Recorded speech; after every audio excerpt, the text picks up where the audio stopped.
The next Winston Cup race is the Virginia 500, a name that goes back to the first 500-lap race ever run at Martinsville in 1956. But for track promoters, the name change is also a point of concern. After the 2000 season, the race lost its event sponsorship from Goody's Pain Relief, just like their fall race, the Napa Auto Care 500, which in the fall will once again become the Old Dominion 500. But the track's not the only one affected. As of April 7th, both Talladega races have lost their sponsors. The Die Hard 500 and Winston 500 are now the Talladega 500 and Alabama 500. ThatLook.com and Duralube left both New Hampshire dates, which are now the New England 300 and New Hampshire 300. GoRacing.com has stopped sponsoring the night race at Bristol, which is set to become the Bristol 500. Even the new Cup races at Chicagoland and Kansas are yet unsponsored at this point. One of the few tracks unaffected is Pocono, which had already reverted to the Pocono 500 and Pennsylvania 500 in 1997.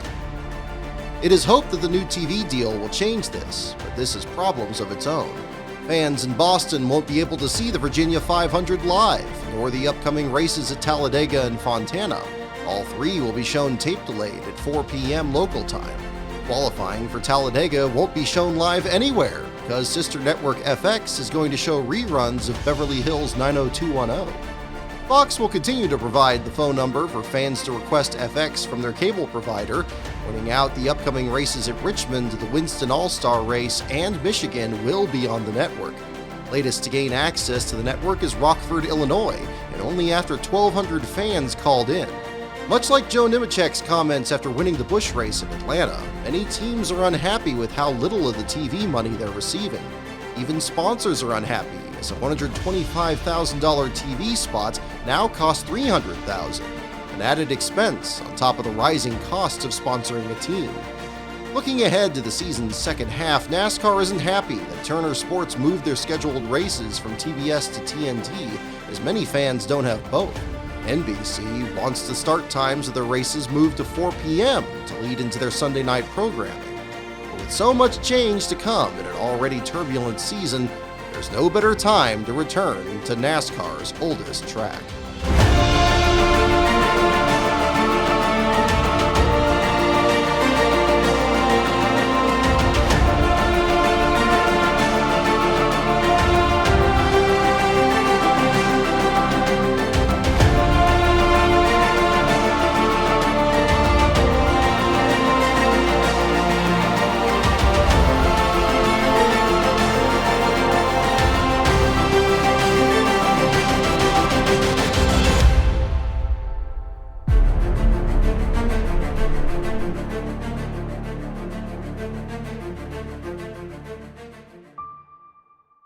During the 2001 season, one of Dale Earnhardt Jr.'s associate sponsors is gunmaker Remington Arms.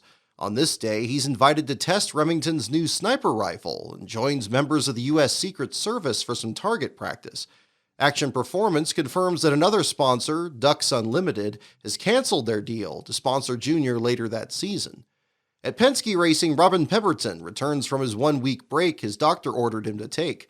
As he waits to hear back from his doctor, he sets to work preparing Rusty Wallace's car for Martinsville. At PPI, Andy Houston's car is taken to Ottawa for wind tunnel testing. Jeff Burton embarks on a 2-day test at the California Speedway, driving the car he ran in the last 2 Atlanta races. Goodyear's new tire has been blamed for Burton's slow start to the year, but on this day he feels more comfortable with it. "This was probably the most effective test we've ever had," he says. "We went there with some goals. We achieved all of them while we were there. We used this test for many things, one being to learn more about the tire. I am happy with the results we got, and I feel more comfortable with the tire." Burton remains uncomfortable, however, with his safety apparatus, which has already been tested many times in his crash-filled start to the year. While he continues to use the Hutchins device, Burton admits it's much more useful in rearward impacts than head-on wrecks. This is consistent with the findings of Dr. John Melvin, who says the Hutchins device only helps share the neck's load up to a certain point, while the Hans doesn't have such a limit. That said, Dr. Melvin doesn't support mandating the Hans, saying on April 6th, quote, "It continues to amaze me how varied the individual driver's needs are, depending on their driving style and size. As hard as it is to believe, there may be some drivers who don't need to use the Hans. There are still many who do. Downing Atlanta continues to work overtime to fulfill the demand for new Hans devices. As of this week, they can only produce 30 units per week. To boost productivity by midsummer, they hope to license the Hans to other companies. Burton may soon order his. He likes that the Hans performs better in head-on wrecks, but he still doesn't like how bulky the device is, that it has to be crammed in the car against the driver's head and the seat. To this end, Burton puts forward $100,000 of his own money to join both Dr. Melvin and PPI Racing in developing a new racing seat, one which wraps around the driver like a cocoon. After the first round of tests using dummies, PPI reports extremely positive results. The next round of tests will take place on the track. Also testing in California is Shauna Robinson, who turns her first ever laps in a Cup car. Shaking off her wreck in the Busch race at Texas, she only does short runs, as she's not happy with how the Michael Krenifus entry is handling. Despite this, Robinson has already made clear she's determined to go full-time Winston Cup racing in 2002. "My time is now," she says. "I have a lot of experience, but things have to be done right.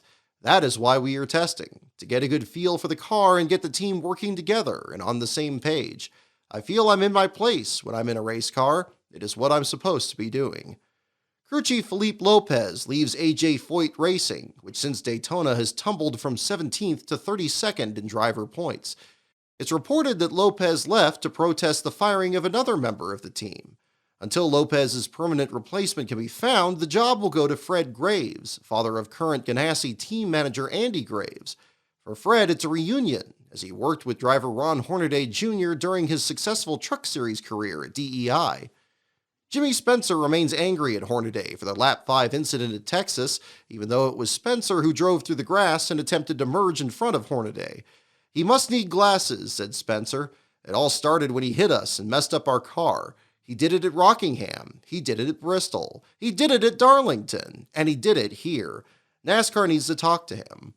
Responding to this, writer Monty Dutton admits Hornaday has struggled early in the 2001 season, but also says, quote, "Hornaday has always been greatly respected for his short track ability, so maybe next week's race at Martinsville will give him a chance to do well and put some of the criticism behind him." Robert Yates Racing teammates Ricky Rudd and Dale Jarrett are set to test at Richmond. There's a rumor that Evernham Motorsports will run Spider-Man paint schemes in one of the upcoming Charlotte races. In the meantime, the two teams will perform wind tunnel testing at the Lockheed facility in Marietta, Georgia. It's announced that since 1999, Johnny Benson, his fans, and now sponsor Valvoline have together raised $556,845 for Big Brothers Big Sisters. After coming just a few laps short of winning the Texas race in the Eagle 1 paint scheme, he will run the scheme again in Martinsville, then later in the month at California. As rumblings from Texas fuel more debate over the Winston Cup schedule, the R.J. Reynolds Tobacco Company considers moving the Winston to another track. If they do, they want to keep it as a standalone event, not a preliminary to a points-paying race. At the same time, Eddie Gossage denies rumors that the race will move to Texas and further denies Bruton Smith is trying to buy Darlington. There's also word that R.J. Reynolds will name the trophy for the Winston the Dale Earnhardt Trophy. Following his interview with Darrell Waltrip at Texas, Dale Earnhardt Jr. comes on NBC's Today Show. There, he says he has no reservations about continuing to race after his father's death. "Driving race cars is what I do," he says. "I love it. I get up every day to do it, to drive race cars. If the risk was higher, it wouldn't faze me one bit. I feel very comfortable doing what I'm doing. I don't feel at risk getting in the car." As he continues, he says his motivation has changed. Quote, I raced for 3 years in the Busch Series and the Winston Cup Series, and the majority of my enjoyment was how proud my father got and to see him happy after a win. That's not there no more. So I guess I'm doing it now like everybody else, just out there trying to make a living. It's not less important than it used to be, it's just different." Junior also says tributes to his father, while well-meaning, have sometimes broken his concentration. At Bristol, his excitement over running the fastest lap in happy hour was immediately tempered when the public address talked about his father's accomplishments at the track. On the same day as Junior's appearance, the lawsuit over his father's autopsy photos intensifies. Attorney Tom Julin, representing the University of Florida students at the independent Florida Alligator, not only alleges the photo sealing bill that Governor Bush signed into law is unconstitutional, but that NASCAR coerced Teresa Earnhardt into pushing this legislation in the first place. Quote, "These circumstances strongly suggest that NASCAR, motivated by its own fear of a lawsuit for wrongful death, urged Teresa Earnhardt to file this suit to seal the photographs at issue because of what they might reveal." He also says, quote, "It also is not known if NASCAR's lawyers and medical personnel made representations to Teresa Earnhardt about what the autopsy photographs showed regarding the cause of Dale Earnhardt's death. But these are distinct possibilities that cannot and should not be discounted." These claims are strongly denied by both Tom Rumberger, Teresa's attorney, and by NASCAR spokesman John Griffin. Michael Uribe of WebsiteCity.com remains one of the plaintiffs in the case. He still won't say whether he'll post the autopsy photos on his website, but he's by now posted photos from the autopsies of both Neil Bonnet and Rodney Orr, killed at Daytona 7 years earlier. The decision cost him sponsorship from 2 companies, including Amazon.com, which pulls their banners from his site. Regardless, Uribe joins both the Orlando Sentinel and the Florida Alligator in challenging the sealing of the autopsy photos. At the same time, the Volusia County Medical Examiner's Office, who has custody over the photos, asks that it be removed as party regarding the compromise between Teresa Earnhardt and the Sentinel. Darrell Waltrip accepts an invitation to compete in the Goodwood Festival of Speed in July, where he'll drive a number 11 Budweiser Chevrolet from his 3rd and final championship season with Junior Johnson. 10 drivers participate in a test at Greenville-Pickens Speedway, likely his final preparation for the action in Martinsville. Included are Jason Leffler, Mike Wallace, Dale Earnhardt Jr., Michael Waltrip, Jimmy Spencer, Joe Nemechek, Sterling Marlin, Bobby Hamilton, Stacy Compton, plus Ron Hornaday Jr., a shakedown for his new crew chief. Not participating in the test is Tim Brewer, who parts ways with Ultra Motorsports as Mike Wallace's crew chief. Smith says the decision was both mutual and difficult, the two having known each other for 30 years. But having fallen short of the team's weekly and monthly objectives, changes must be made. Stepping in is former Galaxy Motorsports crew chief Jim Long, who before that worked with Bessie Motorsports, the Stavola brothers, and won 2 races with Ricky Rudd at Rudd Performance Motorsports. Speaking of Galaxy Motorsports, the team is still at a standstill, according to Darwin Ort. Plans to compete even in the season's second half are fading fast. Contrary to the rumor from the previous week, Ort says Jeff Bodine had no more than a passing interest in the team, and it's now more likely that Butch Mock will reclaim it. Meanwhile, the Alabama legislature's License Plate Oversight Committee approves a plan to decorate vehicle tags with the names, numbers, and racing colors of 14 drivers who signed licensing agreements with Race Plates Marketing. Soon, fans will be able to choose plates decorated with either Rusty Wallace, Dale Earnhardt Jr., Mike Skinner, Steve Park, Jeff Gordon, Dale Jarrett, Mark Martin, Jeff Burton, Matt Kenseth, Elliott Sadler, Jerry Nadeau, Terry Labonte, or Michael Waltrip. On Thursday, as Brett Bodine performs wind tunnel testing at NASA's Langley Research Center in Hampton, Virginia, more licensing agreements are signed. While GoRacing.com withdraws as sponsor of the Bristol Night Race, diecast company Action Performance enters into a 10-year agreement with the QVC network to rebrand their NASCAR program. The show will now be called For Race Fans Only, as sponsored by GoRacing.com. Meanwhile, Jeff Gordon signs with sunglass company Foster Grant to license a line of sunglasses decorated like his new DuPont flame paint scheme. A new ad campaign is set for early 2002. Bob Brandt, president of Brandt Motorsports in Morgantown, West Virginia, continues his plans to build NASCAR's first indoor racetrack. According to Brandt, he's just received approval from the FAA to build the track inside a 2.5 million square foot building next to the Pittsburgh International Airport, and has collected about 80% of the $300 million in funding needed to complete it. A covered racetrack would have been helpful to a young J.J. Yaley, who finds himself the point leader of USAC's Stoops Freightliner National Sprint Car Series without a race yet run. Yaley received 6 points as the fastest qualifier at Eldora before rain postponed the event. John Andretti is excited to return to the site of his most recent Cup win in 1999, even though he's had as many good runs as bad at the Martinsville track. "I don't know why I like going to Martinsville, but I always have," he tells the Morning Call. "I enjoy racing there. You've got to get the car to do a lot of different things, but it really doesn't do anything particularly right." As to his season, Andretti remains committed to Dodge's one-team model. "Our three cars are pretty similar at Petty Enterprises. We've been pretty fortunate that we haven't done much damage to them except for Daytona. Working with the same cars, you learn what they like, even though you try to build them alike." On this race weekend, Andretti will drive the same car with which he nearly won at Bristol, and before that raced at Rockingham. Todd Bodine brings a brand new car, his number 66 shaken down by late model driver Rock Harris in a test at Hickory.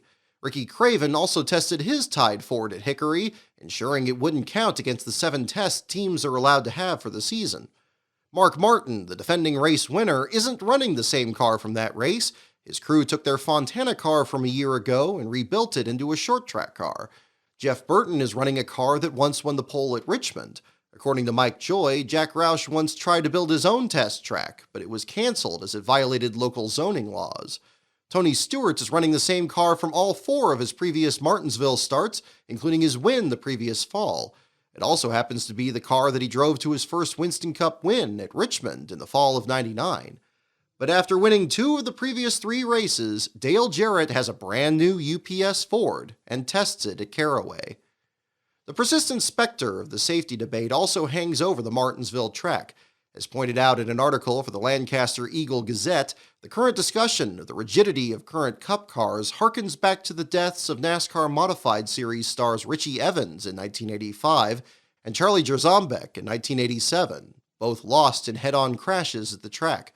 Meanwhile, Randy Millwood, a race fan from Welford, South Carolina, sets up an online petition for President Bush to posthumously award Dale Earnhardt the Presidential Medal of Freedom. Friday at Martinsville will see practice and qualifying for both the Craftsman Truck Series, back after a 3-week break, and Winston Cup.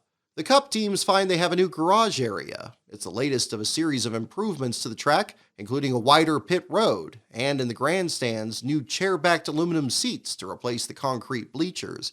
A patch of new asphalt has been added to the braking zone just before Turn 1, and teams will struggle to adjust to this all weekend. Some fans attending the race stay at the Dutch Inn near Collinsville, which suffered a fire on March 21st. Fortunately, the fire was contained to just 2 suites, and repairs were completed in time for race weekend. On this day, news breaks that NASCAR has completed a round of testing on the top finishing cars from Texas. This time, they compare horsepower on the chassis dynamometer. Race winner Dale Jarrett comes out the strongest. He has 10 more horsepower than Steve Park and Jeff Gordon, 38 more than 4th-place finisher Kurt Busch, and 52 more than 8th-place finisher Mark Martin. Martin's engine wasn't originally part of the test, as NASCAR only requested the top 6 finishers, but crew chief Jimmy Fenig requested it be included. The lower horsepower in Martin and Burton's engines stir rumors that the engines built in Roush's Mooresville, North Carolina shop are consistently outperforming those built in the team's other engine shop in Livonia, Michigan. Roush denies this, saying the engines are almost identical and have each shown more speed than the other from time to time. In that same test, the engine from Dave Blaney's Dodge, the 6th-place finisher, ranks somewhere between both the Chevrolets and the Fords. Pontiac's numbers aren't yet revealed, and like Dodge, they continue to search for their first win in 2001. Joe Gibbs Racing is still trying to figure out why Bobby Labonte's engine blew in Texas. The team knows it threw a rod, but even the rod manufacturer doesn't know why it failed. Fresh off a strong run in Texas, Dale Jr. looks to rebound after crashing the same car in both Martinsville races. He all but totaled it in the fall race, but the crew has somehow pieced it back together one more time for Sunday. "I think I crashed about 50 times in the fall race there," he says. "We hit just about everything, including the tow truck that was in the way in the garage area. It was actually pretty fun out there. It was wild. I felt like I was doing some crazy stunt show stuff, like flying through the air after running over the tire of another race car. It got so bad that his father told Richard Childress to get him off the track, but Junior's last wreck took care of that. The last hit into the wall was the one that finished that car off. It even bent the steering wheel about 4 or 5 inches forward on one side." Tony Stewart, who won that race, still isn't a fan of the track at all. "I still wish that they just fill it up with water and put bass in there," he says. "I would be the first person to drag my Nitro 911 bass boat up there, and I'd be the first entry in the inaugural Martinsville Bass Fishing Tournament." Martinsville marks 100 races since Morgan McClure Motorsports last went to victory lane. The win occurred in this same race 3 years earlier with Bobby Hamilton behind the wheel. "I'm looking for somebody to drive the wheels off this race car," says Larry McClure, who now considers keeping Kevin LePage for the next race at Talladega. "But he has to be smart," he says. "There is no use taking a 30th place car and trying to make something else out of it and wrecking it. If that's what you have on a given day, that's what you have. I'm not putting LePage in a pressure thing. I haven't put him on a deal where he has to do this or do that. I'm just trying to treat it like I hired him and we did have a contract. I've had one contract this year and it didn't work, so I just want to make sure I'm doing the right thing." Hills Brothers is reportedly considering leaving the Don Levy Racing team to back the unsponsored Kenny Wallace at Eel River Racing, just as they had in Las Vegas.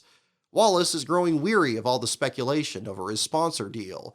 "Here's the biggest quote anybody will get from me about this," he says on Thursday. "2 weeks ago, I realized that my car owner had enough money to run this team. If I'm not worried about it, then nobody else should be. The story will be when we don't show up." Of course, Kevin Harvick doesn't have such sponsorship issues. News breaks that in the upcoming running of the Winston All-Star race, he'll carry backing from America Online, the company that would have been his primary sponsor if Earnhardt was still racing. Meanwhile, at MB2 Motorsports, Ken Schrader prepares to make his 500th Winston Cup start. He'll become just the 22nd driver to reach that mark. These are among the 46 teams entered to attempt Sunday's 43-car field. New among them is Hermie Sadler, who pilots the number 13 Chevrolet sponsored by the Virginia Lottery. The car number was chosen to represent the 13th year of the lottery itself, and its font is identical to that used by Robbie Gordon's team the previous year. The older brother of recent Bristol winner Elliott Sadler, Hermie has acquired cars from the closed Larry Hedrick Motorsports team and prepared them in Lyndon Amick's Busch Grand National shop, where other cars are now being built. His crew chief is Tony Lambert, who was previously Mark Martin's crew chief in the Busch Series. This will be Hermie's first of 3 scheduled races for the 2001 season. To prepare, he's participated in the most recent test at Martinsville back on March 27th and 28th, where he was joined by Jeremy Mayfield, Buckshot Jones, and Andy Houston. But in the early moments of qualifying, Hermie ranks just 11th of the first 12 drivers. The fastest of that group is Robert Presley, whose Jasper Ford is also fastest in practice, ahead of Jerry Nadeau and Joe Nemechek. "The first 5 races went so good, and then all of a sudden we went to the dogs in Texas," says Presley. He remains the provisional pole sitter until Ricky Rudd, the 14th driver on track, takes it away. Returning to the site of his most recent Winston Cup win in 1998, Rudd is also looking for his first Martinsville pole since 1988. 2 cars later, John Andretti overdrives the entry to turn 1. After that, Kevin Harvick, Todd Bodine, and Joe Nemechek take turns as the 4th fastest driver. Bill Elliott fights the wheel off turn 4, but is still 7th best to the first 21. After Jason Leffler's Dodge, just like Texas, skates unsteadily through the corners, Dale Jr. takes to the track with a brand new sway bar. Following a 23rd fastest lap in practice, the crew found out the bar was bent. The repair works, and he ranks 5th. 2 drivers after that, Rusty Wallace is 25th to take time. Well, if anybody can, he should be able to. Rusty's basically owned these short tracks for the last several years here in Bristol. He's got 3 poles and 6 wins. Jeff Hammond is with Jeff Gordon. That's right, Jeff. How things here today at Martinsville? I was wondering why you're talking to me. I was about 11th up there on the board, I think, after practice. I think we're real good. Every time I made a qualifier run, these tires are pretty tricky getting into the corner, and it's just all about judging the right speed getting in. The car is great from the middle off, so hopefully we can guess right. You guys have been right in the middle of this championship run all year long, and last week had to be a big shot in the arm at Texas.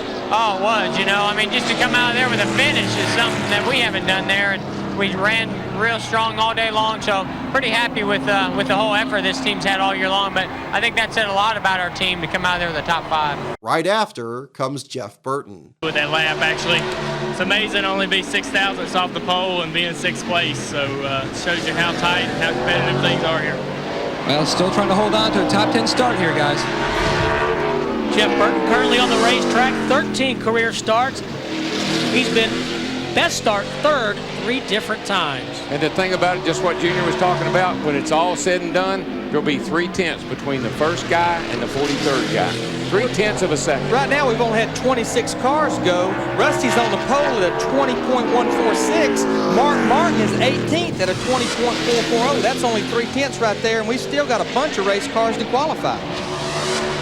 Guys, I'm curious, will Rusty's time stand up halfway through this pack? I can't imagine that it will.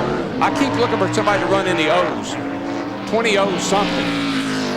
They surely can run that fast. Somebody will. But after Casey Atwood puts up the 9th fastest time of the first 28 drivers, the next 6 rank no better than 13th, including Kurt Busch in the debut of his brand new paint scheme. Then comes the 34th driver to take time.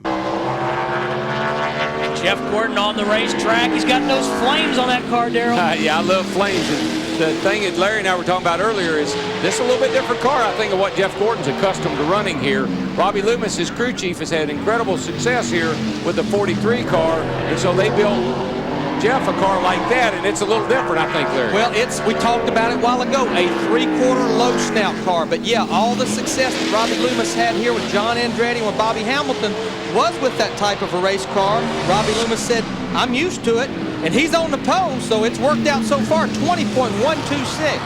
I'm sure that, but when he came here with that car, I'm sure that there were some questions in the shop about, are you sure we want to do this? It looks good now, doesn't it? Looks good now. They came up here and tested it against one of their conventional cars about a week ago. As the final few cars pass under the checkered flag, no one is quite able to match Gordon's time. Even Dale Jarrett's brand new car manages just the 11th best lap of 39 drivers. But with the field so close, some still surprise.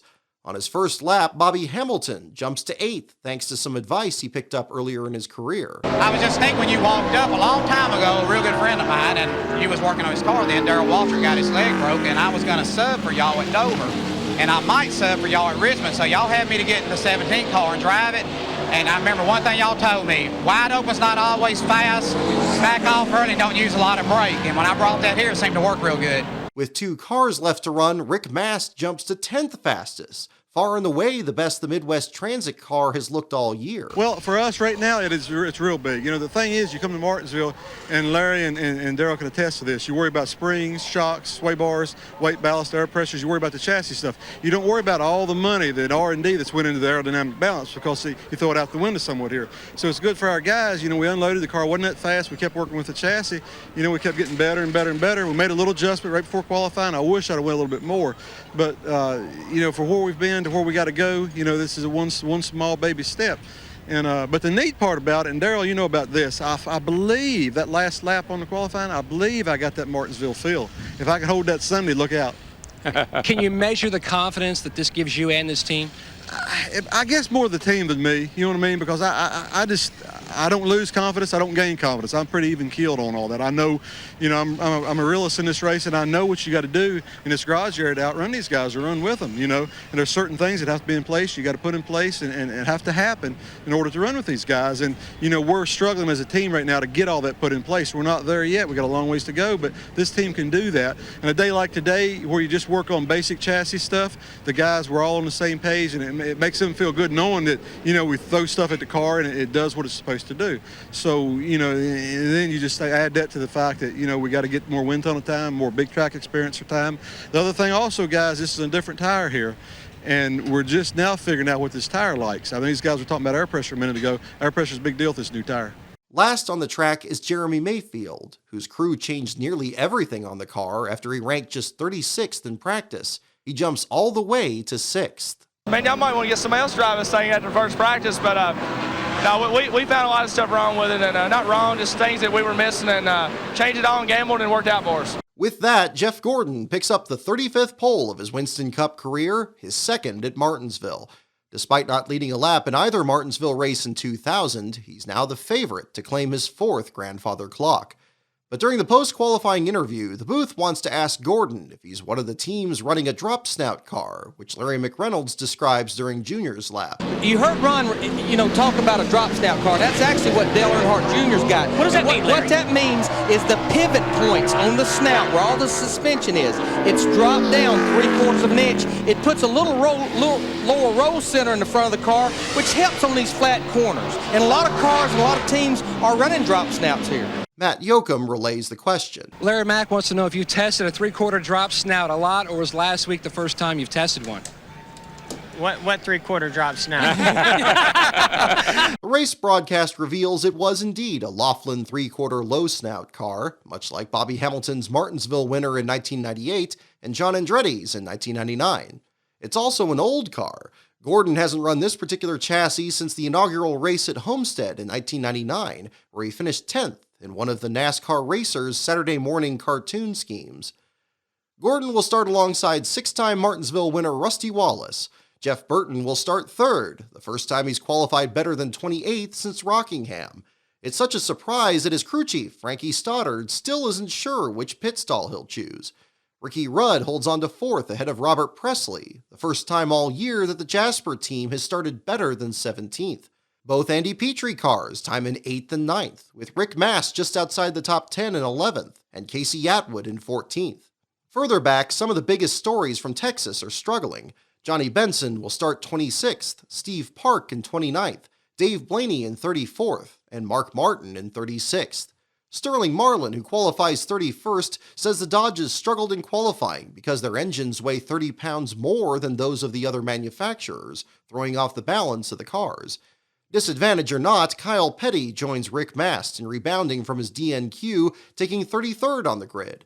You can go into some of these video arcades and find a game that simulates racing, says Petty. If you want that kind of experience with something that most closely resembles Martinsville, leave there and head for the pinball machines. I've seen bumper cars at the fair that don't have as much beating and banging as some of the Martinsville races I've run. The floor for those bumper cars is about as slick as these turns here. Rounding out the field is Ron Hornaday Jr., whose car, according to Darrell Waltrip, seemed to be rolling back on the right rear tire too much, as if the springs were arranged backwards. Ron Hornaday in the Conseco Pontiac wiggles there, Darrell. Yeah, he's really setting back on those rear springs. Smoked the left front tire getting there in just a little bit. The car doesn't look very sanitary right now. Sanitary, that's a new one. Well, I know what I mean. It's not happy. It's an unhappy car. That is not a happy car now, I'm telling you. And not a happy driver, 36th fastest on the time chart. The car's really rolling back on the right rear. Got the left front corner all reared up in the air. I think they got a hillbilly set up. They got the rear springs in backwards. Hermie Sadler will have to wait another day to make his first Winston Cup start in 5 years. He fails to qualify along with Jason Leffler and Hut Strickland.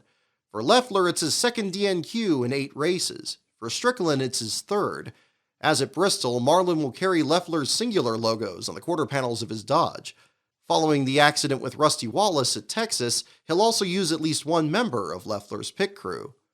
With qualifying wrapped up so quickly, there's some bonus coverage as teams swap out their qualifying engines for the ones they'll run on race day. In addition to driver interviews, Jeff Hammond interviews Brett Gibson from Performance Friction, who talks about how he takes readings on brake heat. Well, the first thing we do during happy hour mainly is we get out and check the rotor temperature for the teams. Checking the rotor temperature is real critical. If they get too hot, they end up melting the beads, blowing tires. Also, it can build up the right front tire pressure, then they get a push condition. So we look at the rotor temperature all the way around the car. Teams know which way to go with either tape on the intermediate tracks. Here, it lets them know how much more cooling to put on the car. Well, what kind of device do you have to measure that? Basically, what we have here is a temperature probe. On this temperature probe, actually touch the rotor itself with the probe, goes up to a maximum of 2,000 degrees Fahrenheit. So we look at the rotor temperature all the way around the car, record it each corner, and put it on a pad like this, tear off a sheet, give it to the crew chief, then he looks at his notes at the end of happy hour, and then they determine what they're going to do in the way of their brake setup. What is a normal temperature for here at Martinsville? What would you like to see as far as if you're trying to help a crew chief? Well, we'd like to see around 1,000 degrees, but most everyone's going to run at about 1,200 degrees on the front. The rears, we're going to see anywhere from 600 to 1,100 on the rears. Ultimate temperature to run here and run good, 1,000 on the front, 800 on the rear, but that's pretty hard to achieve. Have you ever seen 2,000 degree temperatures? The highest we've seen was a couple years ago with Hut Strickland, about 1,580. That's a great, he's a good sponsor, but you know, like I told you yesterday, there's not a driver down there. Not many people walk around in Winston Cup that don't have a Sharpie in their pocket. You know what those were invented for? No, not Because really. they're permanent markers. Marking your clothes before you send them to the laundry. Oh, really? Put a name on it so you get your stuff So back. when I got a shirt back, it had somebody else's name in it. That meant that it really wasn't. I just thought it was the guy that cleaned it. No, that's how they first came out. In happy hour on Saturday morning, Jerry Nadeau continues an impressive start to the weekend. After running second in opening practice and seventh in qualifying, he now leads the session by just a few hundredths over Tony Stewart and Jimmy Spencer. While Nadeau has struggled at Martinsville, his crew chief Tony Furr has a long history of success on short tracks in the Carolinas. Late in practice, Dale Jr.'s crew changes the rear gear. Darrell Waltrip fears that teams are swapping a 633 gear for a 650, which would overtax the engines. Bobby Hamilton has a fast car, but the crew still changes 4 shocks, springs, a trailing arm, and adjusts the brakes. Bobby Labonte spins off turn 2, and it looks to be another long day on Sunday, where we'll roll off in 24th. Ward Burton, who qualified in 38th, says the car was a piece of junk, and after running 25th in happy hours says we're behind the 8 ball now. Another driver left scratching his head is Elliott Sadler, the Bristol winner. After qualifying a distant 37th, needing a provisional to make the show, his Wood Brothers Ford is slowest overall. After this comes the NASCAR Craftsman Truck Series race, where ESPN continues their coverage. The previous day, the Winston-Salem Journal publishes an interview with Dr. Jerry Punch and his decision to stay with the network, even at the cost of not covering both Winston Cup and the Busch Series. I would love to do the races on Sunday, because I have a lot of friends who are doing those shows with Fox and NBC, he says. But I felt like ESPN was so good to me. They were there when I had a dream. When I was a medical doctor and had a dream about being involved in this sport, they took a chance on me and gave me an opportunity back in the early 1980s when they first jumped on board and decided to put these races on cable and see what happens. And I think the combination of great racing, a wonderful sport with accommodating and available drivers, and national cable allowed this thing to take off. Dr. Punch also remains thankful to those in the Cup Series who still make time for interviews even when they can't meet in the garage. When we stand at an airport after a race or a helipad after being a part of the family for nearly 2 decades, and we have to stand at our little spot out by the airplanes, the drivers have been so wonderful. Even NASCAR boss Mike Helton has come up and talked with us to give us his take. You know the drivers and the car owners are so anxious to get home after a race and see their families because they have so little family time. But Dale Jarrett and Steve Park and Kevin Harvick and Michael Waltrip, the guys who have just won, will stop and spend all kinds of time with us, even still in their driver's suits. What that tells people is that these drivers don't forget where they came from. They don't forget the people who helped them get there. And they don't forget the people who have been their friends. I wish I could call every one of them on the phone today and say thank you. They're showing us with their actions how much they appreciate what we as friends in the garage area and we as a network have tried to do for the past 18 years.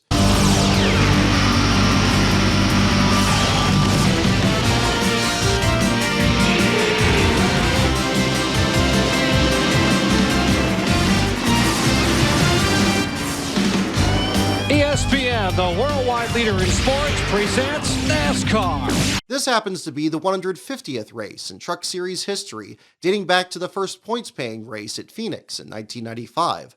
To put that in perspective, the 150th Cup Series race was won by Buck Baker on May 9, 1954. The 150th Busch Series race, which occurred on October 18, 1986, was won by Morgan Shepherd, who is among this race's 36 starters. A large entry list of 43 drivers attempted to make this field, meaning 7 are sent home. Among them are Willie T. Ribbs, who tested a Busch Series car at Martinsville but couldn't avoid his first DNQ of the season. Also sent home is Coy Gibbs, who spun while trying to qualify Joe Gibbs Racing's number 20 MBNA Chevrolet. Gibbs will race, however, as the team buys Jonathan Price's 33rd starting spot in the Rick Ware Racing entry, which now carries the MBNA logos. When the command to start engines is given, the only driver to start all 150 Truck Series races is Jack Sprague, the 8th-place qualifier in Hendrick Motorsports' number 24 Net Zero Platinum Chevrolet.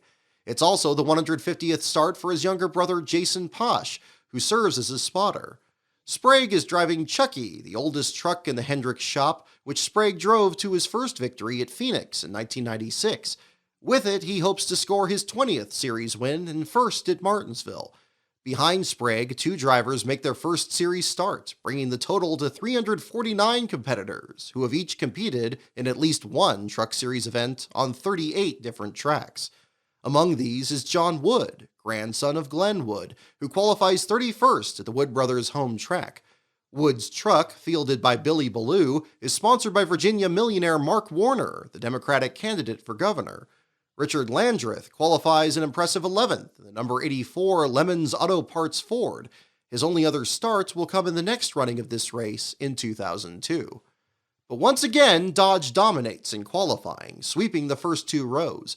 Joe Ruttman, the Daytona winner, starts on the pole alongside a brand new Dodge for Scott Riggs, the point leader, whose father Russell and wife Jade are among the attendees. Not at the track is team owner Jim Smith, who this weekend is serving as chairman at a golf tournament to raise funds for Child Help USA. Bobby Hamilton starts 3rd in a new Dana Dodge, which he nicknames Angel.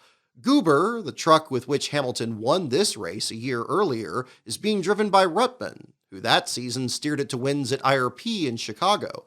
In this first of 3 starts for Hamilton in 2001, members of both his and Joe Nemechek's Winston Cup pit crews at Andy Petrie Racing will service the truck. To Hamilton's outside is Ted Musgrave, who looks to become just the 4th driver to win 3 straight Truck Series races. The chances look good. When Hamilton won his last Winston Cup race at Martinsville in 1998, Musgrave finished 2nd. Billy Bigley Jr. qualifies 5th for the Spears team alongside Terry Cook, who starts 6th in an unsponsored Ford for the Keselowski family. The team raced with heavy hearts after the passing of 79-year-old Arnold Pops Bolzmann, who died on March 31st. Bolzmann taped all 149 Truck Series races and frequently came by the K Automotive shop to help. Ken Schrader is in the field, his first of 8 Truck Series starts scheduled for the season. He starts 9th next to the number 72 LeftBehind.com Chevrolet. With Randy McDonald needing surgery on 3 discs in his spine following a crash at Daytona, the driver this week is none other than Jimmy Hensley, 7 times a winner in various series at Martinsville and holder of the track's Truck Series race record. Providing aerial footage is the Monster.com airship, 165 feet long, 55 feet tall, and 5,500 pounds empty. All right, today's aerial coverage being provided by the Monster.com blimp Trump. Monster.com is the world's leading online career resource. Monster.com, job good, life good. Green flag coming your way from Roy Selby. NASCAR Craftsman Trucks from Martinsville.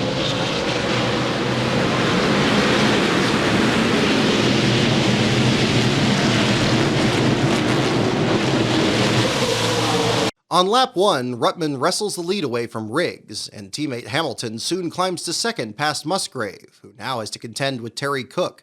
Cook and Musgrave battle door-to-door until lap 7, when Musgrave gets the advantage.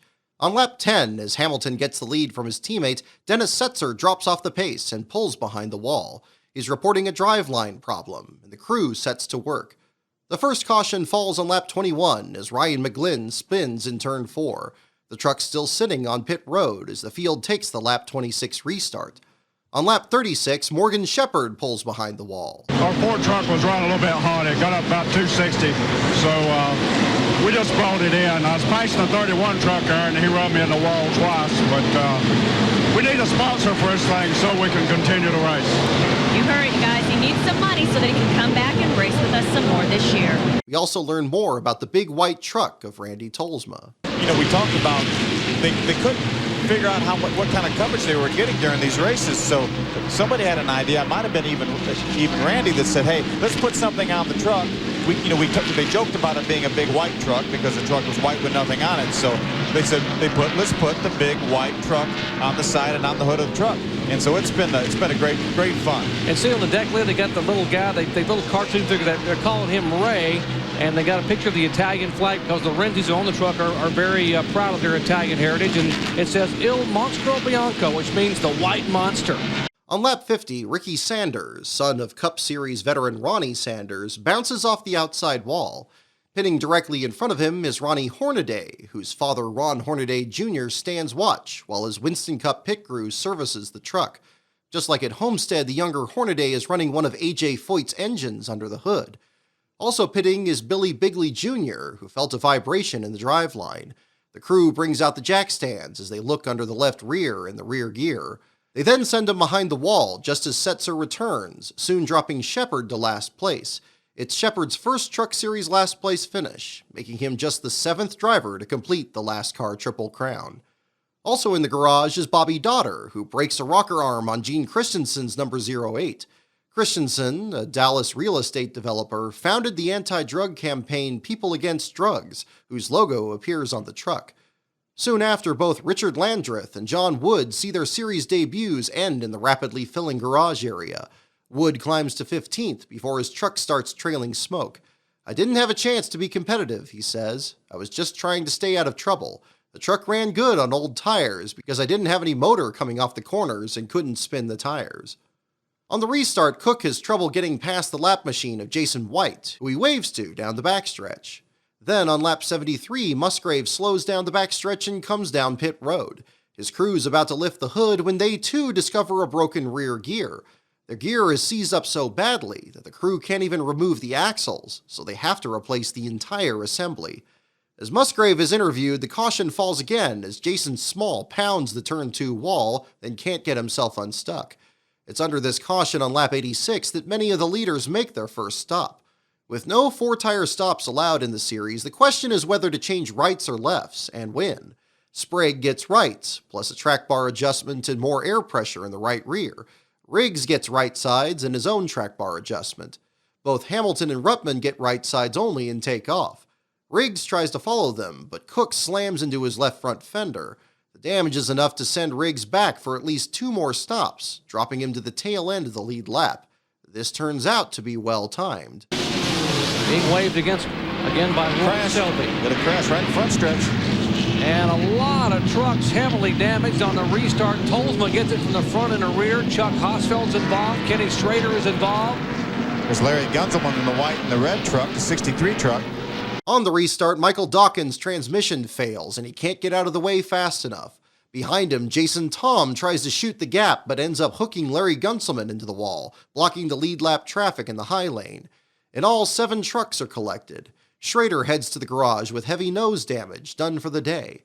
Attrition has already been so high that he only falls to 29th, with Dawkins in 30th. The rest manage to continue, including Chuck Hosfeld, who spins some laps behind the wall for the crew to remove sheet metal and replace the radiator. This will be the last unsponsored run for his number 50, which in the next round at Gateway will debut its own Newell Rubbermaid paint scheme to go with Kurt Busch's car for Sunday. Under this yellow, Riggs pits again, joined by Rick Corelli in the same unsponsored truck that ran so well at Mesa Marin. Randy Tolsma also pits his big white truck, which is now battered at both ends. Back under green on lap 106, and Hamilton and Ruttman remain up front.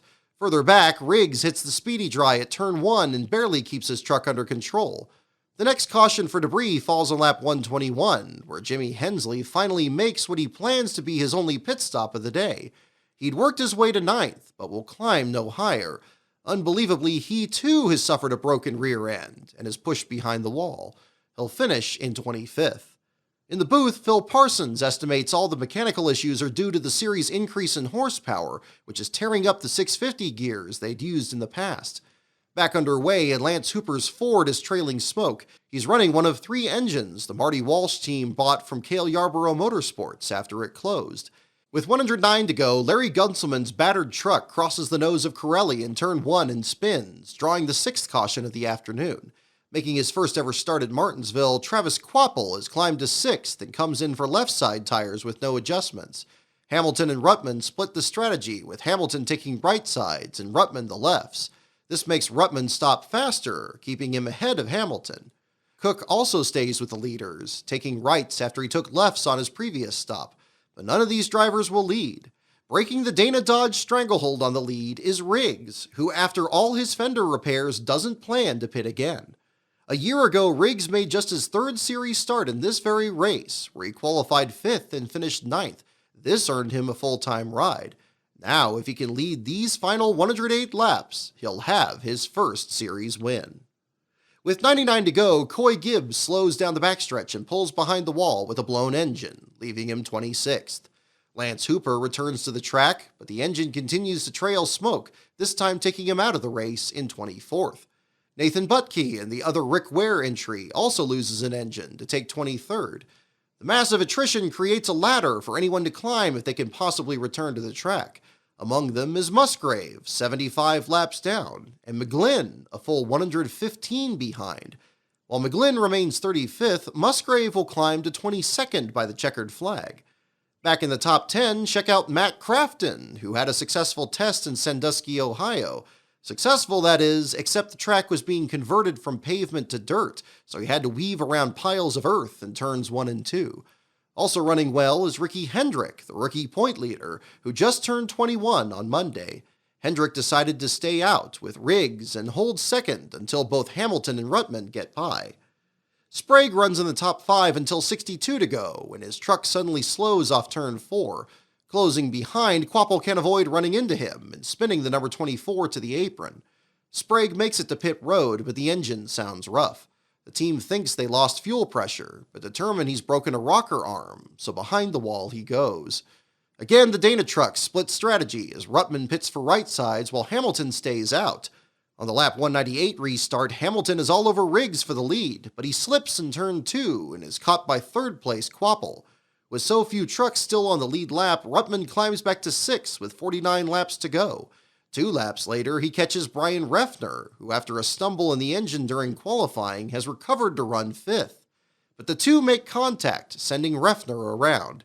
He pits for right-side tires, hoping he hasn't flat-spotted the lefts.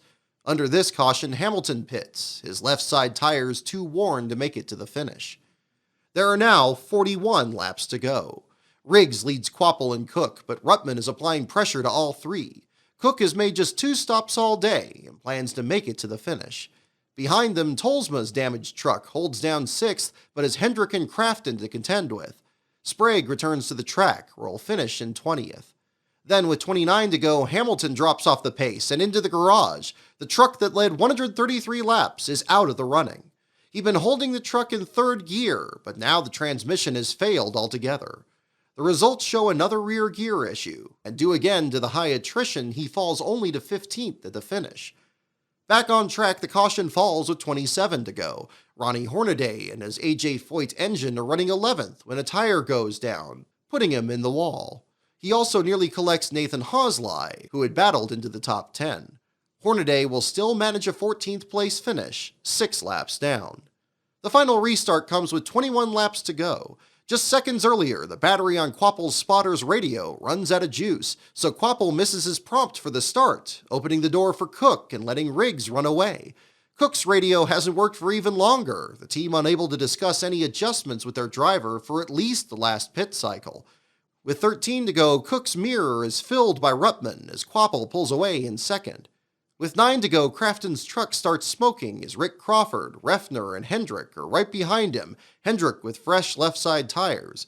Up front, Quapple is making up 1/10 of a second a lap, but it's just not enough. We could have our second first-time winner in 4 events in the year 2001 for the NASCAR Winston Truck Series. Got a little bit of traffic in front of me. Wants to be able to negotiate Jason White without any trouble. Comes off turn 4, coming down for the checker flag for the biggest day of his career. Scott Riggs wins the Advanced Auto Parts 250 at Martinsville Speedway. I can't believe it. Team ASE, CarQuest Dodge, they've put great trucks on me every race this year. Be right here where I started a year ago, my first truck race. All my family and friends, Timmy Cahuth, 150 NASCAR, Craftsman Truck Series starts for Jim Smith and Ultra Wheels. I got my hats off to them. I don't know what to say. I'm just ecstatic. And he really does have his hat off to the crew. Here's Scott Riggs, your winner in the ASE Dodge. Riggs has his first win in his 23rd series start. At a track where he'd struggled in late models, he leads the final 151 laps on the same set of tires. This extends his point lead to 27 over Ruttman and 65 over Hendrick, who finishes 9th. Travis Quapple finishes 2nd in his first ever start at Martinsville. Terry Cook hangs on to 3rd for his first top 5 of the season, and Randy Tolsma's 5th is his first since Daytona. Matt Crafton's 6th place run is his new career best, his first top 10 since the Fontana finale in 2000. Further back in 10th, Nathan Hosley has his first top 10 of the season, besting his 14th place showings the previous 2 rounds. His is the last truck to finish on the lead lap. That night, the inaugural Eckerd 100 Advanced Auto Parts Modified Super Dirt Series race is held at the dirt track next to Charlotte Motor Speedway. Among the entries are Cup regulars Jerry Nadeau, Tony Stewart, and Dave Blaney. All 3 finish back in the order in both races, which are won by Steve the Hurricane Payne and Brett the Jet Hearn. And welcome to Martinsville Speedway, where today more than 85,000 will witness the 8th stop of the Winston Cup season. Little Martinsville, Virginia, located just above the Virginia-North Carolina border, not too far from Appomattox, where General Lee and the South surrendered, ending the Civil War. It is the hottest Cup race run so far in 2001, 82 degrees with 57% humidity. Regardless, teams still expect to get the most use out of their tires. It's nothing to run 150 or 200 laps on tires here, says Bobby Labonte's crew chief Jimmy Maycar. So I've got a hunch that is what you're going to have to do. You're going to have to stay out and keep track position. The tires are probably not going to give up speed, so it's not going to matter whether you come in and get 4 tires or not. The News and Record says the 5 drivers to watch in the Virginia 500 are John Andretti, Jeff Burton, Jeff Gordon, Steve Park, and Tony Stewart. In the Charlotte Observer, writer David Poole picks Jeff Gordon, while Jim Utter picks Bobby Hamilton. The paper's dark horse is Bill Elliott, winless in 37 previous starts at Martinsville, but now starting 17th with Ray Evernham's know-how at his disposal. Tony Stewart is booed during driver intros. The fans have their own picks. Steve Park. Rusty! Earnhardt! Who do you think's going to win the race? You know, my man. That's who's going to win the race. Yeah. Oh, look. Danny Mayfield. Winner of today's race is Martinsville, Bill Jarrett. Yeah! Woo! During the pre-race show, Rusty Wallace takes the blame for his pit road incident at Texas, where he struck members of Sterling Marlin's crew. Well, what happened last week at Texas was all my fault. Let me start out by saying that from the beginning. I take the full blame for it. I'm just glad nobody got hurt. But what happened was the 93 car got a lap down early. I made about 6 pit stops throughout the day. Sterling was pitted about 2 cars behind me. I kept zipping in my pits, and we had great pit stops. In fact, the adrenaline was flowing. We made it from 38 to 3rd, and we're sitting there looking like we're going to finish 5th or 6th. And what happened? That particular pit stop, it was the 40 car, the 93, and the 2 car. And when we come down pit road, I saw Sterling peel off, and I immediately gunned it and shot from my pits, and had no clue the 93 was behind me. I just hadn't seen him all day long. And you went immediately over and talked to those guys? Well, what happened was when I shot in underneath him to shoot in the pits, he come across the front, which was normal, and I hit the guy. Thank God nobody got hurt. I mean, I was the nervousest guy in the world. And afterwards, I went over and apologized to him because, hey, simply my fault. Pit road is very much on Rusty's mind this weekend. Despite qualifying outside pole, he's chosen pit stall number 11, which Darrell Waltrip questions openly. I got to ask you, you're second fastest qualifier. You could have been right around here behind Gordon. Why did you pick that pit number 11? I picked pit number 11 because it's always brought me a lot of good luck. It's got an opening in the front of it, and I think Jeff Gordon's probably the guy I'm going to be racing all day long. So if I come in leading him, he quite honestly could come in front of me and block me in my pits. I know if I come in pit number 11, which I've had a lot of success in the past, I can't get blocked in there. But what if something happens to him? Nothing ever happens to that guy. You know that. Despite this questionable decision, Rusty is the odds-on favorite to win his first race of the season and his first at Martinsville since 1996. He pulls 4-1 odds at the Las Vegas Hilton, and Larry McReynolds picks him too. Darrell Waltrip picks Ricky Rudd, while Jeff Hammond has Bobby Hamilton. As it happened, Hamilton's car is one of the last to come out of the garage on race morning.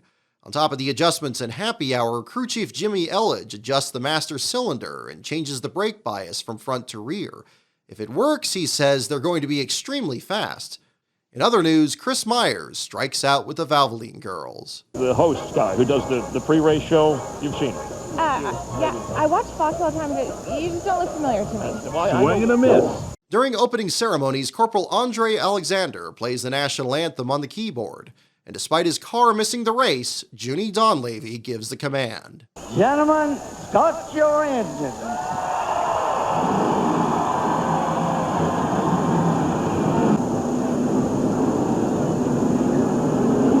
Green flag, and we're racing at Martinsville.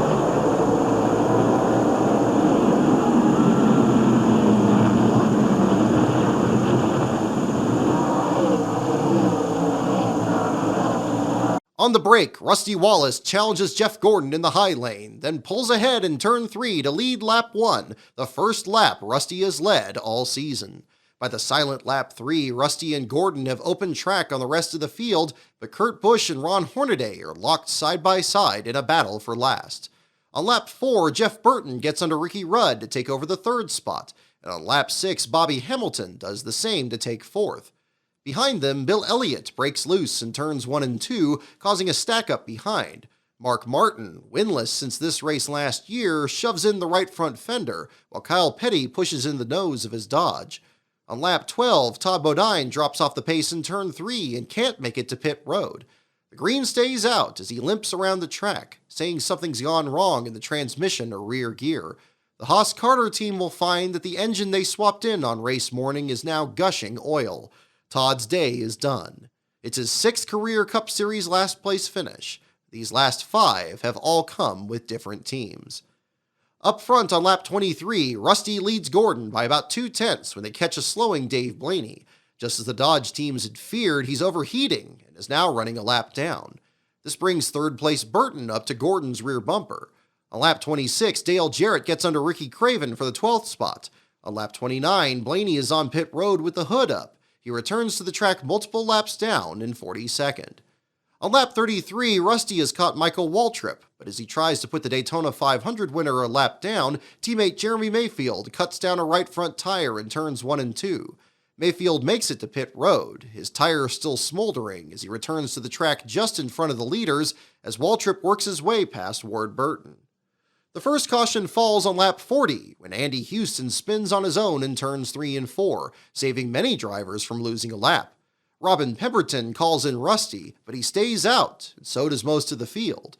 Gordon and Jarrett say their cars feel good, other than a slight loose condition. Rudd says his car feels better the longer he goes. On the lap 48 restart, Rusty gives his teammate Mayfield room to get his lap back into turn 1. Mayfield can't take advantage, but is fast enough to stay ahead of 2nd place Gordon. The lapped Houston pulls a slide job on Ward, who shoves him off turn 4, pushing in the bumper on the McDonald's car. On lap 52, Burton gets under Gordon for 2nd, with Rudd trying Burton for 3rd. On lap 56, Kevin Harvick cuts off Brett Bodine in turn 2, triggering a chain reaction behind him. At corner exit, Sterling Marlin bangs doors with Jimmy Spencer, who stuffs poor Kenny Wallace into the outside wall.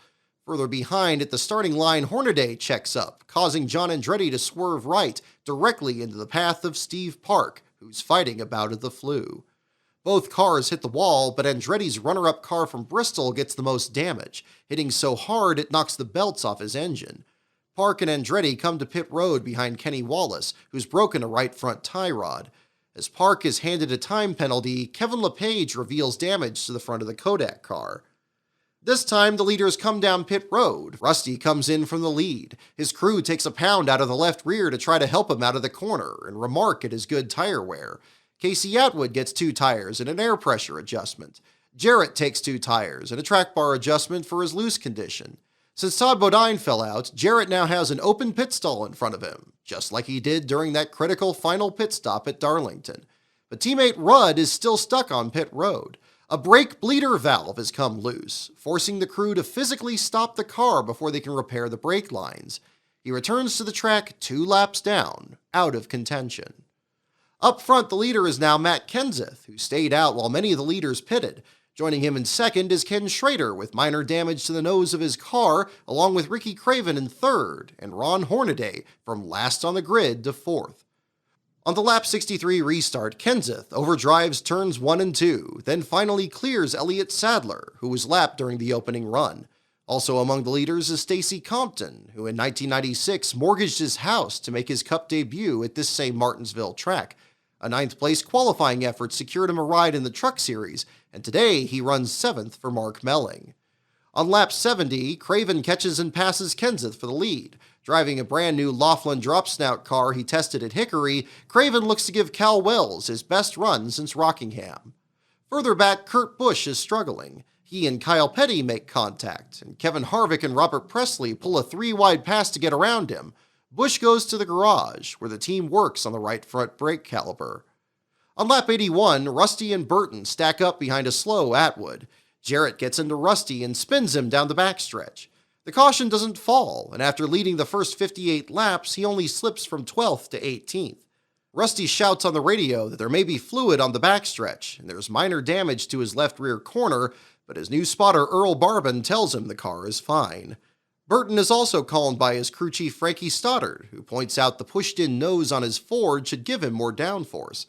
On lap 86, Schrader is up to second past Kenseth, making the most of an old-fashioned setup his crew used for his car. Holding fourth is Martin, who pitted under the first caution for Houston's spin, but stayed out for Kenny Wallace's crash. And behind him, now back to fifth, is Hornaday. On lap 93, Mayfield slides high in turns 3 and 4. He's blown another right front tire and makes it to pit road, just in time to be trapped by the caution when Jimmy Spencer dumps Waltrip in turns 3 and 4. Spencer's earlier contact with Kenny Wallace pushed in the right side door of his Ford, but the tires are still cleared, at least for now.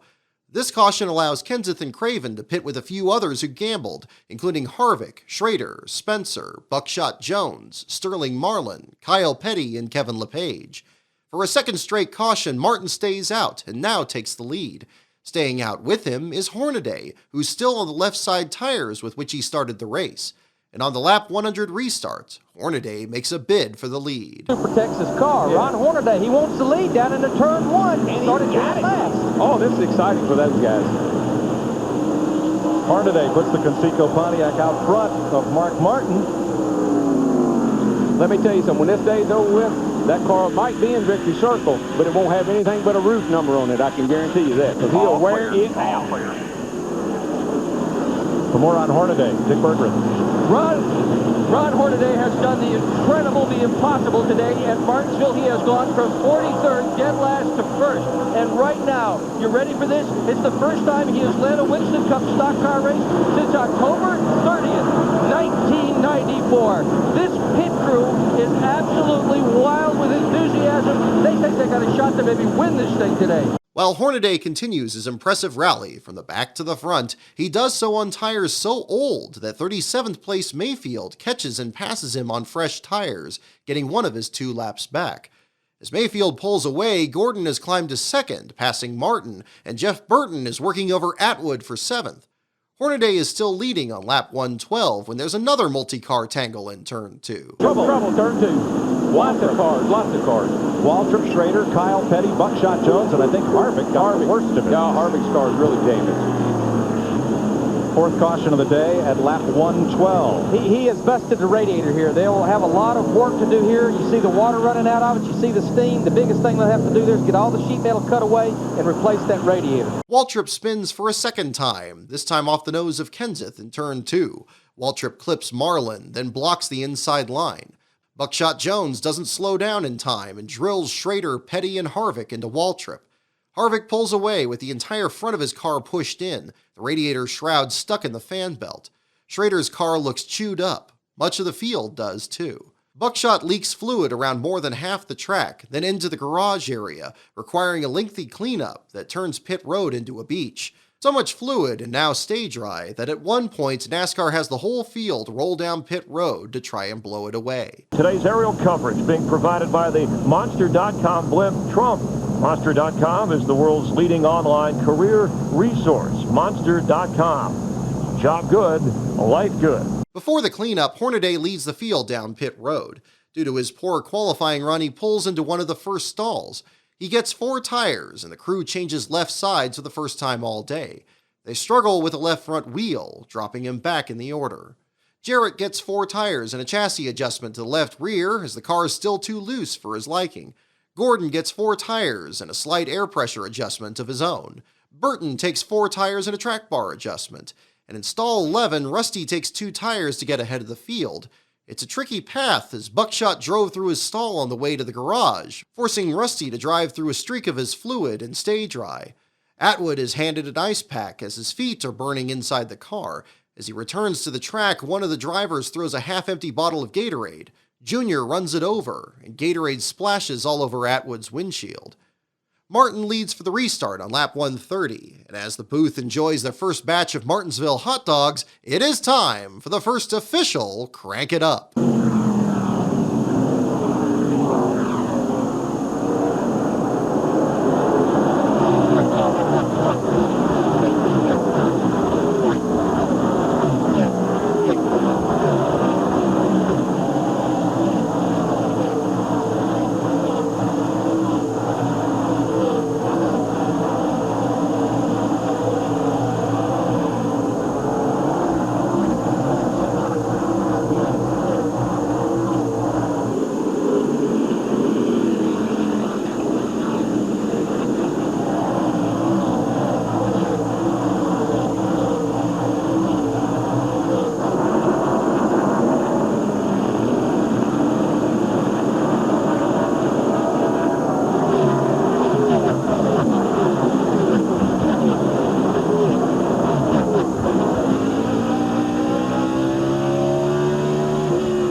Martin still leads, but now over Bobby Hamilton, who last pitted on lap 58, and Craven, who last came in on lap 95. By lap 138, Rudd has made up one of his 2 lost laps from the brake line issue, and is now tracking down Martin to make up the other one. Meanwhile, an intense battle rages between Rusty and Spencer. He just needs to be patient. Oh, actually, he's in great shape. He gets his start on the inside every time. He doesn't have so much traffic to deal with. When he's going to have the problems when he makes his lap up and got to restart at the rear of the field. Wow. He can actually read the number on that car still. Outside. Folks, you should be up here. When Darrell saw how close they were, he took 2 steps back for the monitor, and we all took 2 steps with him. That's close. It's not as close as they get, though. No smoke coming off either one of them. Like a drag race, right here down the front straightaway. Who can beat who in turn 1? And you can't drive in that corner too hard because you got to get on the brakes. You get on the brakes, the car wants to push up. When it pushes up, there's somebody right beside of you. You get into him. Clear all around. Good work with him. Rusty finally shakes off Spencer, while behind them Rick Mast is running a strong 12th, just 1 spot behind where he started 142 laps earlier. 2 laps later, Gordon gets by Mast, opening the door for Burton to follow through. By lap 146, Marlin has damaged the upper nose of his Dodge, but still makes his way past Craven. And the next time by, Rudd gets around Martin to put himself on the tail end of the lead lap. Just 2 laps after this, Jarrett spins Atwood, who stops and stalls on the apron of turn 2, drawing the 5th caution of the day. And just like that, Rudd is not only on the lead lap, but caught up with the field, and will now get 4 fresh tires with 352 laps still to run. Martin pits from the lead for a track bar adjustment, then merges in front of Nemechek as Compton, Spencer, Mast, Elliott, Rudd, and Terry Labonte all pit with him. Incidentally, this is Terry's 46th start at Martinsville, a track where he's yet to finish better than second. There's still so much stay dry on pit road from Buckshot's leak under the previous yellow that NASCAR dispatches a tractor with a blower to blast the rest of it away. Before the caution, Martin had worked out a plan with Hamilton to let Hamilton lead a lap and get his 5 bonus points. But with Hamilton now up front, he works out the same deal with Marlin, who's now running second. Craven holds 3rd and is in position to improve on his previous best Martinsville finish of 8th. Holding 4th, Kenseth is off sequence with the leaders and plans to wait until lap 255 to pit unless there's a caution. Behind 5th place Elliott, who like Marlin is giving Dodge's engine builders a sigh of relief, the 6th spot now belongs to Kevin LePage. With the Morgan McClure team out of provisionals for the next race at Talladega, LePage has charged up 36 positions since the start. Further back, Nadeau was fastest in happy hour, but he's still mired in 15th, his oil at 300 degrees and water at 260. Back under green on lap 160, Hamilton leads Marlin into the first corner. 3 laps later, Johnny Benson crosses Waltrip's nose, but manages to keep it straight, defending his spot in 8th. By lap 167, Hamilton, Marlin, and Craven have separated from each other, with the lapped Houston keeping up. Jimmy Elledge's setup for Hamilton proves as fast as he had hoped. On pit road, Matt Kenseth's crew is on their hands and knees cleaning the surface of their pit stall. Buckshot, Busch, and Kenny return to the race, Buckshot's Dodge with its hood missing. On lap 181, Martin reports something may be wrong with his engine, as he's been stuck in the high lane losing spots. The next time by, Hamilton finally follows through with his plan to let Marlin lead a lap, and at that point both Marlin and Martin are the only drivers to lead a lap in every Winston Cup race in 2001. On lap 191, Buckshot is back in the garage for repairs, while Petty is parked next to him.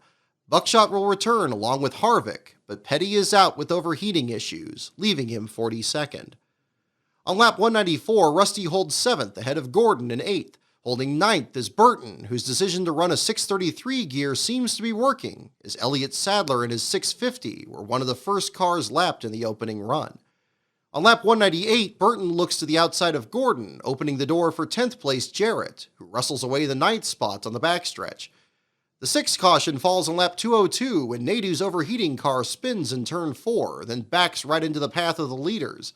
Hamilton and Marlin barely miss, and in the process Hamilton retakes the lead.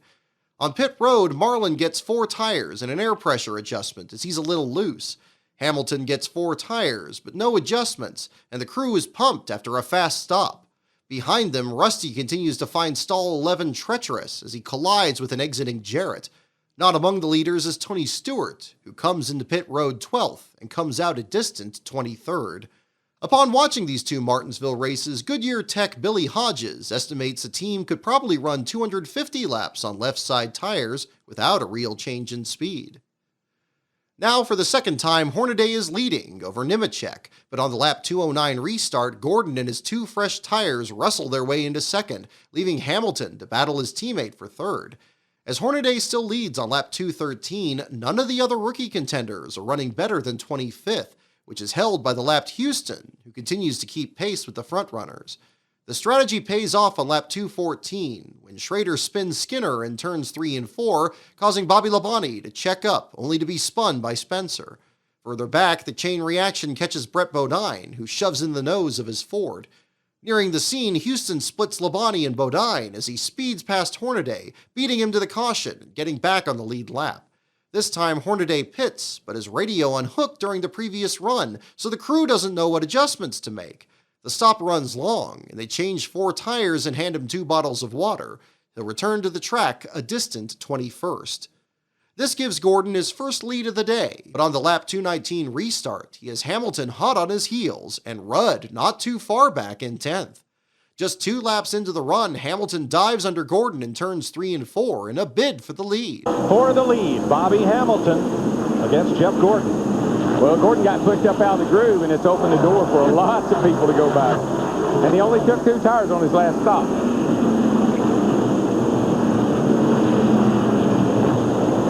Clear all around. He'll be all right now. He can get back down on the inside. Should be fine. Hamilton leads a field of exhausted drivers. During the last pit stop, Marlin received 2 bags of ice, and Kenseth, like Hornaday, got 2 bottles of water. On lap 268, Nemechek spins and collects Rick Mast. The caution doesn't fall, and Mast limps onto pit road under green. He then pulls behind the wall with a broken rear gear. His strong run spoiled, Mast will finish in 41st. As of lap 235, Kyle Petty and Todd Bodine are the only other drivers out. Buckshot is back in the garage for repairs again, along with Brett Bodine, and the other cars running from 37th on back are all at least 31 laps down. Kenny Wallace is 123 behind. Back on the track, LePage is still running 11th when he and Schrader make contact, wrenching up the right front fender of the already battered Kodak Chevrolet.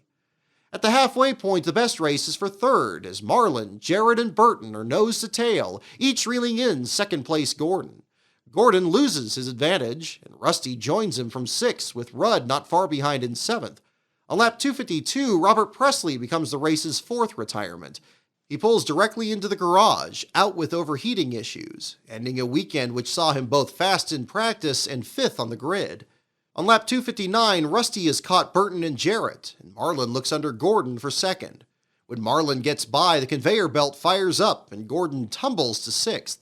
Further back, Stewart has only climbed to 12th and is struggling for side bite, while Skinner makes an unscheduled stop of his own. During the race, Skinner's right front tire carrier, Kevin Gaybird, is involved in his 2nd incident since Bristol. This time, a loose tire from Bill Elliott's pit strikes him in the leg, injuring his knee. The 8th caution falls, and Martin has a failure into turn 3 and slams the outside wall. The car is so battered that Martin climbs out, and his car is towed hammock-style between 2 tow trucks. Under this caution, Hamilton stays out. It's the wrong call. He's stranded by the rest of the leaders. Marlin gets an air pressure adjustment and receives another bag of ice. Jarrett continues to be loose, and this time the crew adjusts this with air pressure. Gordon gets a round and a half down on the track bar and 4 tires.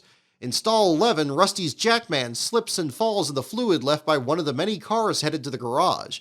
The Miller Lite Ford slips back down the rankings to 7th. Dr. Dick Bergeron shows an example of a rev limiter chip. Little device is what the crew chiefs call the chip. It plugs into the control box for the ignition system. This one is 9,400. That's 9,400 RPM. It'll shut the engine down at that RPM. Some of the drivers insist on having that so the engine doesn't blow up. Others, like Rusty Wallace, just kind of lift at the end of the straightaway, keep their fingers crossed, and hope. Hamilton now finds himself in the unenviable position of running 70-lap-old tires ahead of several leaders who had just caught each other in a tight battle for 2nd on the previous run. Now all of them have fresher tires than he does. For now, he'll have to make do. On the restart with 217 laps to go, Marlin gets loose and is bumped by Jarrett in turns 1 and 2, letting Burton squirrel his way into second. In just 2 laps, he's already all over Hamilton for the lead and peeking under him off turn 4. Next, a piece of aluminum debris brings out the 9th caution, but only after both Schrader and Houston run over it, ending the run at 4 laps. In that brief time, Rudd had slipped from 6th to 10th and was rear-ended by Rusty, leaving Rudd with minor damage above the right headlight and smoothing flat the nose on Rusty's car. On pit road, Marlin's crew is crafting a heat shield to place inside his car on their next stop. For now, there's not enough time to make use of it. Nemechek gets his lap back with Sadler, Houston, Nadeau, and Bobby Labonte, but Nemechek is dealing with a stuck throttle. To make the repair, a crew member grabs 2 wrenches and silicone spray, then jumps through the window. Back under green with 203 to go, and Atwood's lapped car gets the jump on Hamilton, who's still under fire from Burton. Burton leans on Hamilton off turn 4, but Hamilton is too smooth on corner exit, while Burton keeps spinning his tires. This brings third-place Jarrett back into the picture. Schrader's battered car slows in turns 3 and 4, then makes it to pit road with a flat right front tire. Buckshot returns to the track once again and is now running 40th, 124 laps down. With 189 to go, Marlin is back to 4th and catching the lead trio. LePage is holding 8th, and Hornaday is ahead of Bobby Labonte in a tight battle for 14th. Finally, with 184 to go, Burton gets under Hamilton for the lead, and again, here comes the conveyor belt. In 3 laps, Hamilton tumbles to 6th behind Burton, Jarrett, Marlin, Gordon, and Rusty. Burton extends his lead, and Fox cranks it up.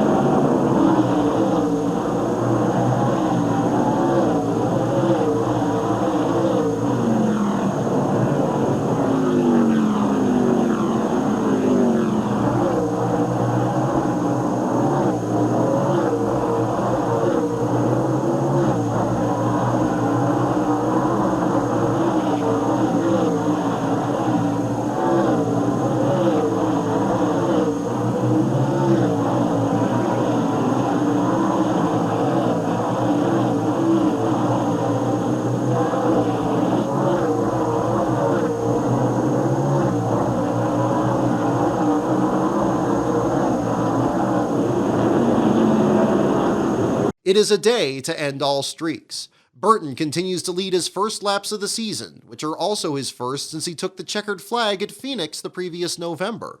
With 161 to go, he laps Craven, who's fallen to 25th, but Spencer's damaged car is still in 11th, with Kenseth in 7th.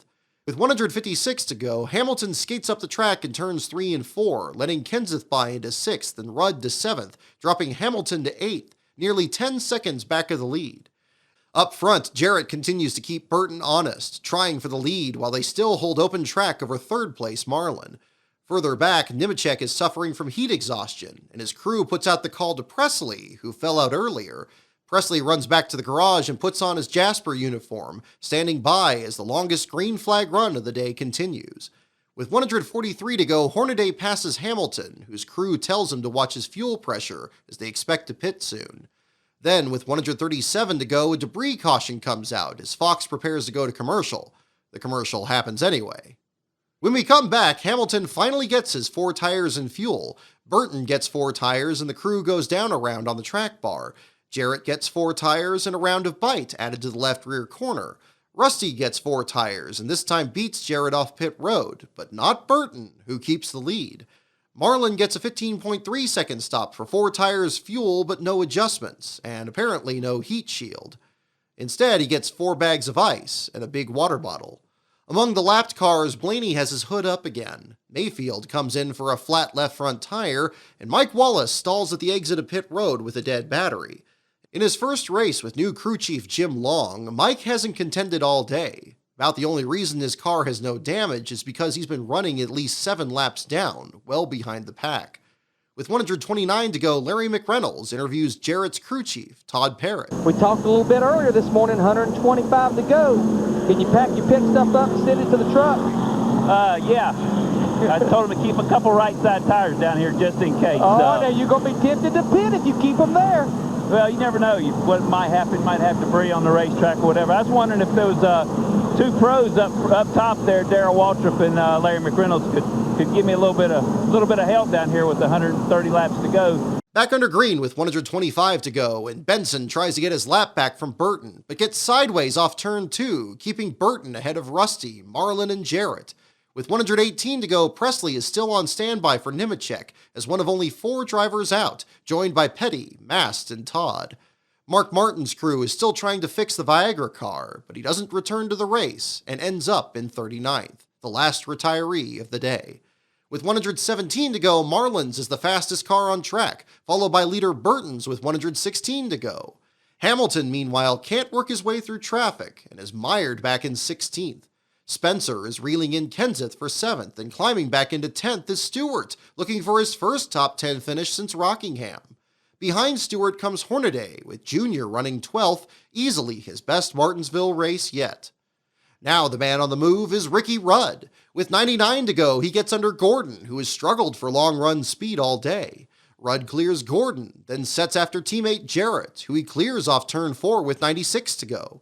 With 93 to go, Hornaday in 11th is the fastest car on the track, but Rudd is the fastest the lap after, as he clears the damaged cars of Buckshot and Kenny. Rudd is just 3 seconds back of the leader when the 11th caution falls, with 89 laps to go. Sadler got into Mike Wallace in turns 3 and 4, sending Mike around directly in front of Rusty and Spencer, who split him on their way by. Crew chief Frankie Stoddard tells Burton to stay out, and Rusty decides to as well, but Jarrett comes in along with 6 others. Unhappy with his car, Jarrett takes the tires his crew chief has saved and comes back out in 12th. Mayfield loses his brakes, and like Rudd many laps earlier, his crew has to catch and stop his car in the stall so they can add more fluid. Back under green with 82 to go, and Rusty gets impatient. Rusty dives for the inside and slides up the racetrack. Not a good move, and comes right back down in front of Sterling Marlin. Boy, Rusty, that is very impatient. Come on, Rusty, patience. You got to use patience. You still got time. The move is costly, and Rusty tumbles back to 4th, letting through both Rudd and Marlin. Rudd still has a big gap to make up, but is now running closer to the lead than he has all day. With 72 to go, Rudd's is the fastest car on the track, 1.233 seconds back of Burton, but by the time we come back from commercial, he is all over Burton for the lead. The reason is Benson, who got in the back of Burton in an effort to get his lap back. Here's a look at it. Benson trying to get back on the lead lap. Well, he's been working on Burton, and I just said, why didn't he let him go? He's faster. Jumped back to that throttle, got in the back of Jeff Burton. Look at Jeff Burton, got his hands full. Ricky Rudd, meanwhile, he says, maybe I can get the lead right here. 3 wide down the front. This could have been disastrous right here if Benson hadn't moved over and let Rudd in, it would have been bad. There is blood in the water, and Rudd is thirsty.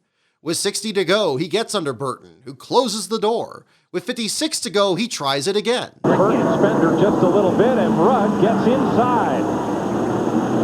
Now can he pass it? Hard to get down beside somebody like that. Yeah, they both fishtail a little off the 2. Rudd's got the position. He'll carry it in there. I believe he'll come out of turn 4 with the lead. And here he comes, boogity down the front straightaway, and he leads his first lap of the day. While these guys are going side by side, though, Sterling Marlin in that 40 car back in 3rd. He's loving what he's seeing. There he is, Sterling Marlin in the 40. It'll help everybody close up just a bit as the 2 leaders battle. Now Burton to the inside. Repays that little love tap. And of these 80-something thousand people, both these guys are from Virginia. These people are loving it in the grandstands. New leader, 28. Meanwhile, Jarrett hasn't been idle during this run. With 53 to go, he passes Rusty for 5th, and the next time by, he is faster than Rudd. He then gets a break with 49 to go when Craven stops against the turn 2 wall, erasing Jarrett's 4.4 second deficit to the leader. This time Burton pits along with Rusty, Skinner, Stewart, Nemechek, Elliott, Compton, and Bobby Labonte. Burton takes 4 tires and no adjustments, but falls to the 3rd car off pit road behind Rusty and Elliott. These 3 will line up 11th on back for the next restart. Green flag, 43 to go. Benson's lapped car spins the tires, giving Rudd a clear path into turn 1. Behind him, Marlin, Gordon, and Jarrett drop Benson further back and set after Rudd. With 42 to go, Jarrett gets by Gordon on the outside, and with 39 to go is again the fastest car on the track. Back into the picture comes Hamilton, whose car wakes up again and is now 6th, the fastest car on the track with 38 to go. When Spencer gets by Gordon, Hamilton follows him through, bringing in Kenseth. Spencer then slams the door on Kenseth, drawing Nadeau into a battle for 7th. With 34 to go, Burton has climbed to 11th, but is 6 seconds back of the lead and running out of time. By now, heaps of rubber have smeared into the concrete corners like thick paint, and drivers are breaking loose as they run over each patch. Junior runs over this with 29 to go as he gets around Gordon, then moves up a lane off turn 4. With 26 to go, Jarrett gets under second place Marlin, who's still some distance behind Rudd. He completes the pass into turn 4, then has nothing but open track and his teammate ahead of him. 24 to go. Jarrett is faster than Rudd, but Hamilton is up to 4th and second fastest. Now Burton is fastest and works under Nadeau for position. With 21 to go, Rudd puts the lapped Skinner between himself and Jarrett, but Skinner pulls out of the way. Hamilton catches Marlin for 3rd, but Jarrett still hasn't reached Rudd. It was at this same track 82 races ago that Rudd last won a Winston Cup race, and on an even hotter day than this. The next year, when Robert Yates asked who should drive the number 28, fans chanted "Hire Ricky," and he did. In 2000, Rudd found himself in this position many times, but left the year without a win. And now he has a chance to not only end that streak, but give crew chief Michael "Fatback" McSwain his first. This after losing 2 laps with a faulty brake line. But closing in fast with 50-lap fresher tires is his teammate, and already the championship favorite. Dale Jarrett has never won at Martinsville, the site of his Cup debut in 1984, and with 12 laps to go, he's now closer than he has ever been to bringing home a grandfather clock. With 6 to go, he is done waiting. Lap car, Kevin LePage. He's there. He's looking to the inside. He's going to make a run on it. Please. Now, what did the lap car do? Yeah, see, that's what I said. He went high, he went low, and opened the door. As Jarrett opens up his advantage, Hornaday slips down to 27th at the finish. Hamilton has already cleared Marlin for 3rd, but with 2 to go, Burton gets around them both. Stewart climbs to 7th, with Bobby Labonte up to 8th. At last, the white flag flies. Okay, baby, bring it back to me now. Todd Parrott talking to his driver, Dale Jarrett. Nice and smooth. About 1/8 of a mile to go here.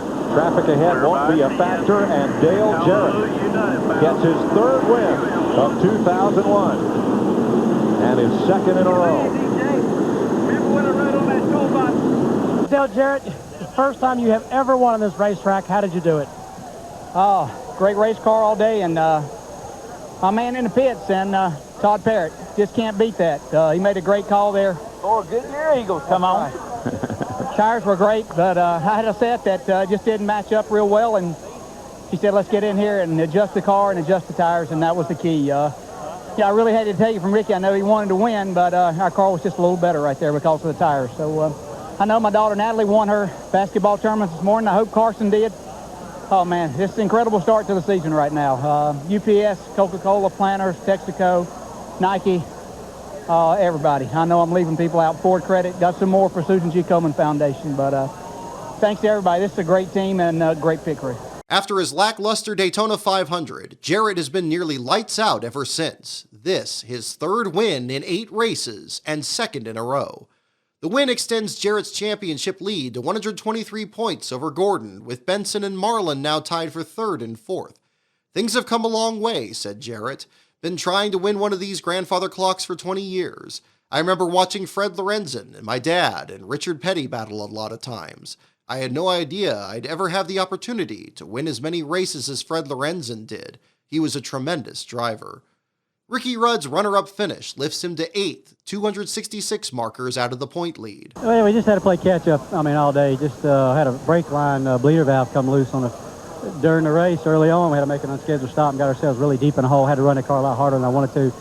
The brakes were fading there a little bit because I think I had to run the car so hard early on. But, congratulations to our teammate, Dale Jarrett. They did a great job. Our guys did an excellent job. We just got caught out of sync on the tire situation, and we were just a sitting duck at the end. And if I could change anything, I'm kind of thinking about the setup that DJ had under his car. They couldn't get going here last year, and sat back our crew chief, gave him the chassis set up, and turned around and won the race with it today. So maybe if he didn't show him everything, we might have been sitting in victory lane. He'd have been second. The good news is we come back in the fall, you get to try it again. Yeah, it's fun today, just slipping and sliding, short tracks. A lot of fun. Track position was everything today, and trying to time it just right. And normally Goodyear just made a tire that was so good that we didn't have to come in and get tires as often. And the whole game was, and I said it before the race, is who gets the tires at the right time, and how it shakes out is going to win the race.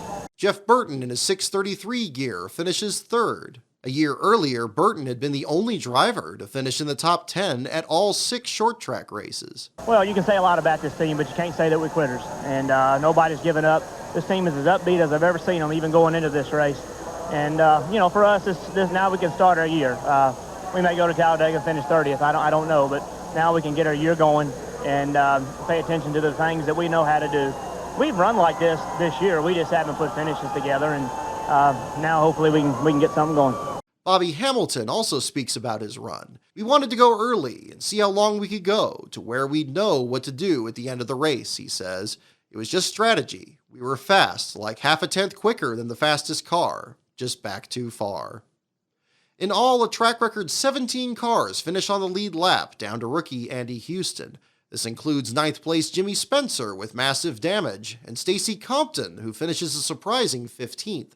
But it's a much rougher day for the rest, particularly those 33rd on back, who come home 34 or more laps down. Next, the NASCAR Busch Series will host their first race at the Nashville Superspeedway, while the Winston Cup drivers take the week off for Easter. But there is no delaying the inevitable. The week after, there will be a race at Talladega, the first without the track's most successful driver, and, with any luck, none of the circumstances that led to his death.